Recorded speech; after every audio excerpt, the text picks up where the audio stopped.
கர்த்தர் நல்லவர், அவர் கிருபை என்றும் உள்ளது. ஆண்டவராகிய இயேசு கிறிஸ்துவின் நாமத்தினால் உங்கள் ஒவ்வொருவருக்கும் அன்பின் வாழ்த்துக்கள். தேவ கிருபையும் சமாதானம் உங்களுக்கு பெருகுவதாக. இன்று நவம்பர் மாதம் 11ஆம் தேதி செவ்வாய்க்கிழமை. இந்த நாள் உங்களுக்கு சமாதானமான ஆசீர்வாதமான நாளாக இருப்பதாக. இன்று நாம் தியானிக்கும் வசனம் எபேசியர் 2ஆம் அதிகாரம் 8வது வசனம்.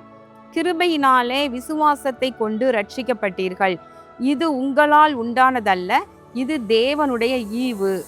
பிரியமானவர்களே, நாம் கிருபையினாலே, அதாவது தேவனுடைய கிருபையினாலே விசுவாசத்தை கொண்டு நம்ம ரட்சிக்கப்பட்டிருக்கின்றோம்.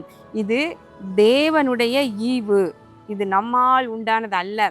பிரியமானவர்களே, ஆண்டவராகிய இயேசு மகாராஜா அந்த பூமிக்கு வந்து அவர் தன்னைத்தானே வெறுமையாக்கி அடிமையின் ரூபம் எடுத்து, அதாவது ஏழ்மையின் ரூபம் எடுத்து ஒரு தச்சனுடைய வீட்டில் வந்து பிறந்தாரு.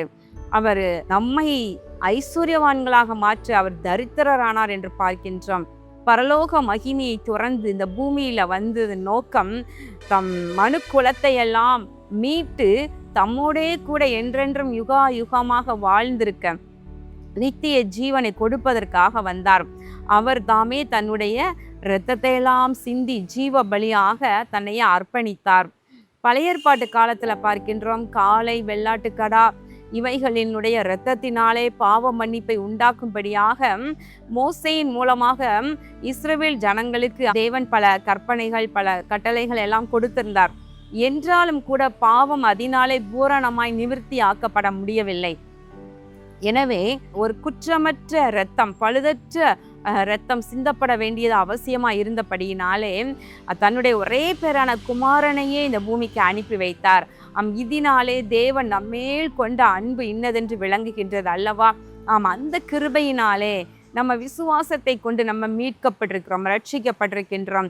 எனவே நம்ம ஒரு நாளும் இதனை நாம் அற்பமாக எண்ணாதபடிக்கு நாம் இது தேவனுடைய ஈவு என்று சொல்லி தேவனுக்குரிய மகிமையை நாம் எப்பொழுதும் தேவனுக்கு செலுத்தி நம்மை தாழ்த்தி நிற்க வேண்டும். அதற்கு முந்தின வசனங்களை வாசிக்கின்றேன். தேவனோ இரக்கத்தில் ஐஸ்வர்யம் உள்ளவராய் நம்மில் அன்பு கூர்ந்த தம்முடைய மிகுந்த அன்பினாலே அக்கிரமங்களில் மரித்தவர்களாய் இருந்த நம்மை கிறிஸ்துவுடனே கூட உயிர்ப்பித்தார். கிருபையினாலே ரட்சிக்கப்பட்டீர்கள். நான் அக்கிரமங்களால நம்ம எல்லாருமே எப்படி இந்த ஆதி மனிதனாகிய ஆதி மனுஷியாகிய ஆதாம் ஏவாளுக்குள்ள பாவம் என்ற வேர் முளைத்ததினாலே அது மனு குலத்தை முழுவதுமாக அது பாவத்திற்குள்ளாகி பாவத்தின் வேர் எல்லாருக்குள்ளும் இருந்தது. அக்கிரமங்களினாலே அதனாலே மரித்ததை போல மரித்தவர்களா இருந்த மனு குலத்தை கிறிஸ்து தம்முடைய இரத்தத்தை சிந்தி உயிர்ப்பித்தார் என்று பார்க்கின்றோம். கிருபையினாலே ரட்சிக்கப்பட்டிருக்கிறோம். கிறிஸ்து இயேசுவுக்குள் அவர் நம்மிடத்தில் வைத்த தயவினாலே தம்முடைய கிருபையின் மகா மேன்மையான ஐஸ்வர்யத்தை வருங்காலங்களில் விளங்கச் செய்வதற்காக கிறிஸ்து இயேசுவுக்குள் நம்மை அவரோடே எழுப்பி உன்னதங்களில் அவரோடே கூட உட்காரவும் செய்தார். இவ்வளவு பெரிய ஆசீர்வாதத்தை, அதாவது பாவத்திற்கு மரித்த நம்மை உயிர்ப்பித்து ஜீவன் கொடுத்து நித்திய ஜீவனை கொடுத்து கிறிஸ்து இயேசுவுடனே கூட நம்மை உயிர்ப்பித்து உன்னதங்களில் உள்ள சகல ஆசீர்வாதங்களினாலும் நம்மை ஆசீர்வதித்திருக்கின்றார். உன்னதங்களிலே அவரோடே கூட உட்காரவும் செய்கின்றார்.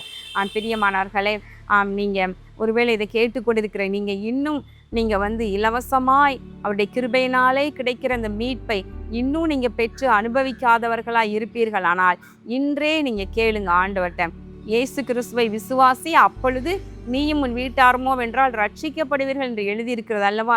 நீங்கள் விசுவாசித்து ஆண்டவரே உடைய இரத்தத்தினால் என்னை கழுவி என்னை முழுவதுமாய் சுத்திகரித்து என்னை மீட்டு கொள்ளும் என்று ஒப்பு கொடுங்க. உன்னதங்களிலே அவர் உங்களை உட்கார வைப்பார். கிருபையினாலே இந்த மீட்பை நீங்கள் பெற்றுக்கொள்ள முடியும். கண்களை மூடி ஜெபம் பண்ணுவோமா? எங்கள் அன்பின் பரலோக பிதாவே, இதோ இந்த நாளிலே தியானித்த உடைய வார்த்தையின்படி கர்த்தாவே, நாங்கள் கிருபையினாலே ஆண்டவரே இலவசமாக ஆண்டவரே நீர் கொடுத்த மீட்பை நாங்கள் பெற்று கொண்டிருக்கின்றோம். இதோ இது எங்களுடையதனால் அல்ல ஆண்டவரே, இது தேவனுடைய ஈவு என்று சொல்லி உம்மை நம் மனதார துதிக்கின்றோம், உம்மை ஸ்தோத்தரிக்கின்றோம். கர்த்தாவே, நீர் எங்களுக்காக நீர் இந்த பூமியில இறங்கி வந்து எங்கள் ஒவ்வொருவருக்காக உம்முடைய இரத்தத்தை சிந்தி பலியானதை எண்ணி பார்த்து ஆண்டவரே உம்மை நாங்கள் துதிக்கின்றோம், உம்மை ஸ்தோத்தரிக்கின்றோம். ஆண்டவரே, இப்பொழுதும் உடைய பிள்ளைகள் ஒவ்வொருவரையும் அந்த எந்த நன்மைகள் குறைச்சலோடு இருக்கிறாங்களோ, நீர் உடைய மகிமையின் ஐஸ்வர்யத்தின்படி நன்மைகளினால் நிரப்பி நடத்துவீராக. இயேசு கிறிஸ்துவின் நாமத்தினாலே இந்த ஜெபத்தை ஏறெடுக்கின்றேன் நல்ல பிதாவே. ஆமேன், ஆமேன். கர்த்தர் உங்களை ஆசீர்வதிப்பாராக. ஆமேன்.